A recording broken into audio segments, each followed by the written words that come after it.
En nuestra vida cotidiana, todos, unos más y otros menos, nos encontramos con muchas personas, algunas ya muy conocidas porque somos vecinos, porque compartimos el espacio, otras casualmente los encontramos en eventos. Pero en esos encuentros, no siempre nosotros llevamos la misma impresión. Hay algunas personas con las que nosotros nos encontramos que causan especial impacto en nosotros, que nunca las habíamos visto, pero que al encontrarlas por primera vez, algo nos mueve y algo se mueve también dentro de nosotros. Esto es lo que nos dice el Evangelio. Pedro, Andrés, algunos más, habían oído ya de Jesús, este Galileo que venía de Nazaret, pero no habían tenido todavía un encuentro con él. Y es Andrés, que estaba con Juan el Bautista, el que primero encuentra a Jesús, le impacta el encuentro con él, a tal punto que inmediatamente va a comunicarle: he encontrado al Mesías, el ungido. Y es que el encuentro con Jesús siempre será eso, un encuentro que impacta. Cuando se trata de un encuentro desde toda nuestra persona, cuando se trata de un encuentro no solamente a nivel de idea, no solamente a nivel intelectual, de que lo conocemos mucho porque hemos leído su vida, las escrituras, tantas cosas. No, cuando se trata de ese encuentro que implica toda nuestra persona, con todos nuestros sentimientos, con lo que sabemos, lo que pensamos, lo que sentimos. Y esto fue lo que pasó con aquellos primeros discípulos. Y sobre todo aquí, la importancia que tiene esta mirada de Jesús. Hay miradas que cautivan. La de Jesús era una de ellas. Simplemente le llama por su nombre.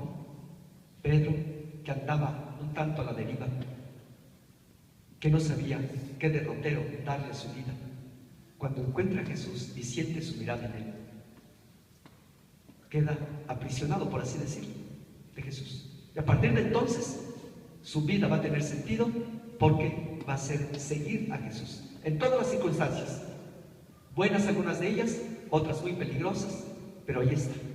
¿Por qué? Porque finalmente ha encontrado a aquella persona que le va a dar verdadero sentido a su existencia. Él es un hombre casado, pero con todo y esto necesitaba todavía un sentido más pleno para su vida, y en Jesús lo encuentra. Y es esa mirada de Jesús la que lo cautiva. Pero para dejarse cautivar hace falta también todo un proceso de disponibilidad, que es lo que escuchamos en la primera de las lecturas. Es este jovencito, un adolescente, Samuel, que no conoce todavía al Señor, que le sucede lo que a nosotros. En este mundo en el que vivimos hay un sinnúmero de voces. Voces, unas muy claras, unas muy fuertes, otras tanto estridentes, como sea, pero muchas voces. ¿Cómo hacer para distinguir entre tantas voces la que es la voz del Señor? ¿Cómo hacer para percatarnos de que realmente es el Señor Dios el que me está hablando en este acontecimiento? Y no es otra cosa, y no es solamente una imaginación mía, y no es solamente algo que yo traigo por allí, arrastrando de años. ¿Cómo tener la certeza de que es efectivamente el Señor Dios el que quiere decirme algo? Y Samuel está en ese proceso. Está en el templo de Dios, viviendo con el sacerdote. Ahí lo había consagrado su mamá. Su mamá no podía tener familia. Cuando nació, lo consagró al Señor y lo dejó en el templo. Ahí creció. Pero no conocía la voz del Señor. Pero él está disponible, está dispuesto. Y es el sacerdote, Elí, que ya era anciano, el que ya tiene experiencia, el que conoce ya la voz del Señor, el que ha estado mucho tiempo, muchos años en el templo. Es el que le dice: si vuelves a oír esa voz, ya no vengas conmigo, yo no te estoy llamando, tú simplemente di, habla, Señor, tu siervo te escucha. Entonces, aquí está una parte importante para nosotros. Les decía, oímos un sinnúmero de voces, pero también habría que buscar a alguien que nos guíe, que nos encauce, que nos diga cuál es la voz del Señor. Alguien que tenga experiencia, que haya recorrido parte de este camino o que lo esté recorriendo.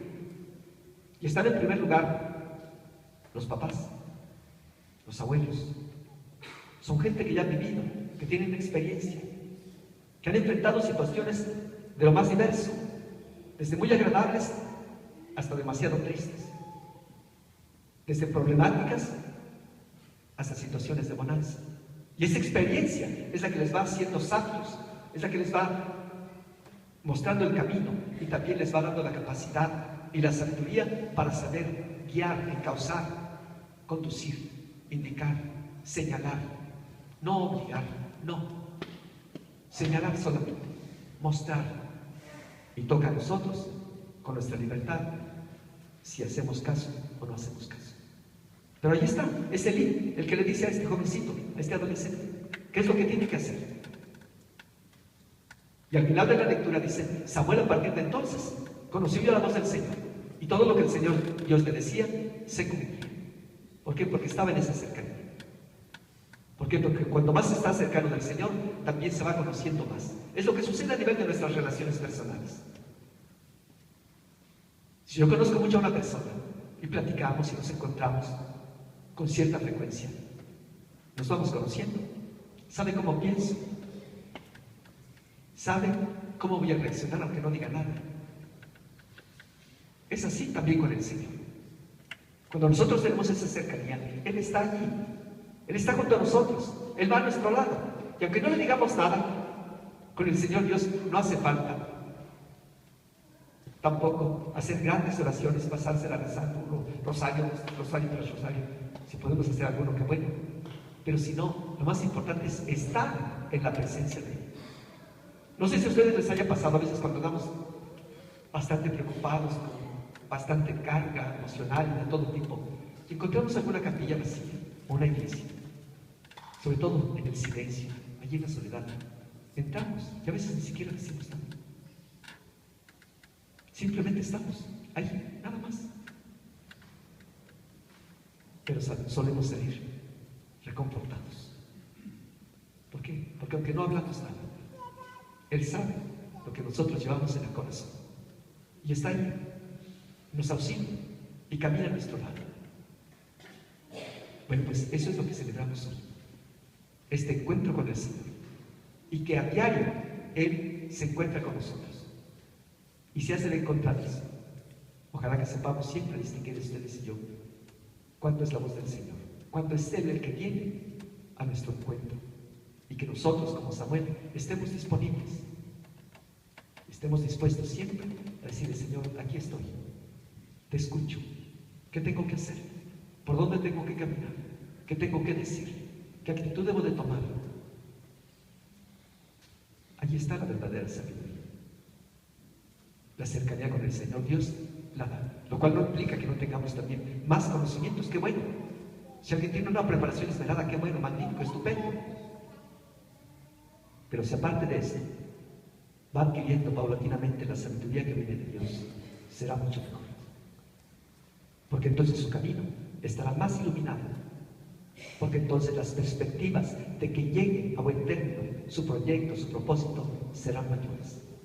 Por sus cualidades, por sus dones, por su preparación, pero sobre todo por la fe y la cercanía con el Señor Dios. Y ojalá que siempre procuremos mantenernos cercanos a Él, y entonces el caminar será más ligero. Pónganse de pie. Creo en un solo Dios, Padre Todopoderoso, Creador del cielo y de la tierra, de todo lo visible y invisible. Creo en un solo Señor Jesucristo, Hijo único de Dios, nacido del Padre antes de todos los siglos, Dios de Dios, luz de luz, Dios verdadero de Dios verdadero, engendrado, no creado, de la misma naturaleza del Padre, por quien todo fue hecho, que por nosotros los hombres y por nuestra salvación bajó del cielo, y por obra del Espíritu Santo se encarnó de María la Virgen y se hizo hombre, y por nuestra causa crucificado en tiempos de Poncio Pilato, padeció y fue sepultado, y resucitó al tercer día según las Escrituras, y subió al cielo.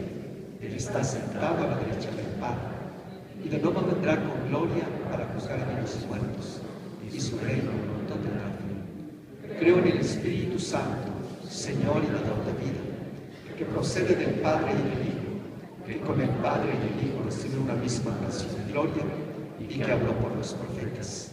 Creo en la Iglesia, que es una, santa, católica y apostólica. Confieso que hay un solo bautismo para el perdón de los pecados. Espero la resurrección de los muertos y la vida del mundo futuro. Amén. Oremos ahora todos juntos a Dios nuestro Padre como familia que somos.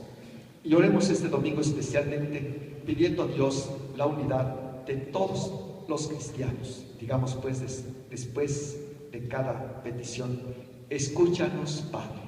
Escúchanos, Padre.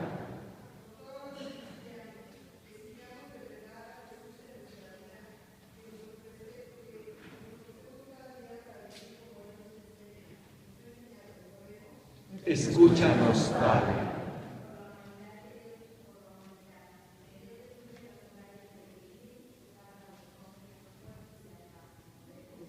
Escúchanos, Padre. Por los cristianos perseguidos, que se sientan animados y apoyados por Dios y por nosotros. Escúchanos, Padre. Por nosotros, que vivamos con plenitud y coherencia nuestra fe, sin decaer en la caridad hacia los demás cristianos, oremos. Escúchanos, Padre. Por nuestros hermanos Rosendo Alemán Hernández, Natividad Álvarez, José Alfonso Esquivel Pasos, Rafael Rivas Castellanos, Lobardo Rivas Cruz, María Elena Flores Pérez y María del Carmen Saavedra González, oremos al Señor. Oremos también por todos nuestros familiares difuntos y pidamos especialmente por José Alfonso Esquivel Huerta y Luz María Vivi Dox, oremos al Señor.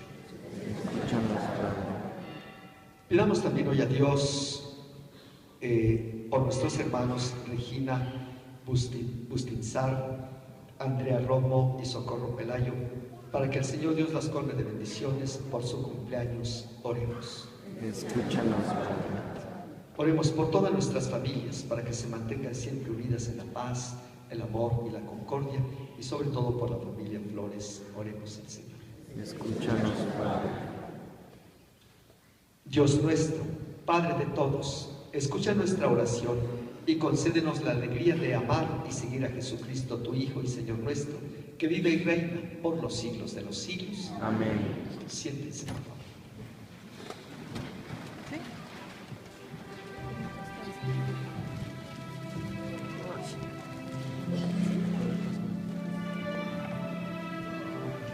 Estoy cantando, ¿verdad?